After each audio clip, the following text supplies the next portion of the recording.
ಕರ್ನಾಟಕಕ್ಕೆ ಕಾವೇರಿ ಬರ ಸಿಡಿಲು ಉಂಟಾಗ್ತಾ ಇದೆ.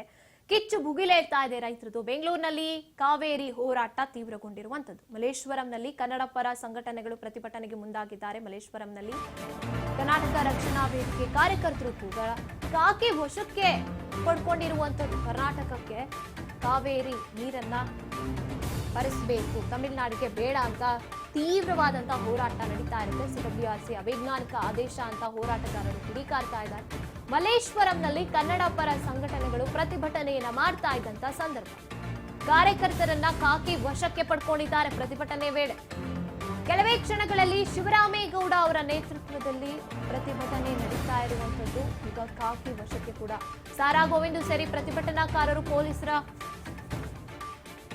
ಕರ್ನಾಟಕಕ್ಕೆ ಕಾವೇರಿ ನೀರಿನ ಸಮಸ್ಯೆ ಉಂಟಾಗ್ತಾ ಇದೆ, ಕರ್ನಾಟಕದಲ್ಲೇ ಕುಡಿಯೋಕ್ ನೀರಿಲ್ಲ, ತಮಿಳುನಾಡಿಗೆ ನೀರು ಬಿಡೋಕ್ ಹೊರಟಿರುವಂತದ್ದು. ಈ ಒಂದು ವಿಚಾರದಲ್ಲಿ ಪ್ರತಿಭಟನೆಯನ್ನ ಮಾಡ್ತಾ ಇದ್ದಂತಹ ಸಂದರ್ಭದಲ್ಲಿ ಕರ್ನಾಟಕ ರಕ್ಷಣಾ ವೇದಿಕೆಯ ಶಿವರಾಮೇಗೌಡ ಅವರ ನೇತೃತ್ವದಲ್ಲಿ ಪ್ರತಿಭಟನೆ ನಡೀತಾ ಇದ್ದಂಥದ್ದು. ಮಲ್ಲೇಶ್ವರಂನ ದೃಶ್ಯಾವಳಿಗಳನ್ನ ನಾವು ನೋಡ್ತಾ ಇದ್ದೀವಿ. ಪ್ರತಿಭಟನೆ ನಡೆಯುವಂತಹ ವೇಳೆ ಕಾಕಿಯಲ್ಲಿ ಅವರನ್ನ ವಶಪಡಿಸಿಕೊಂಡಿರುವಂಥದ್ದು.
ಸರ್ಕಾರಕ್ಕೆ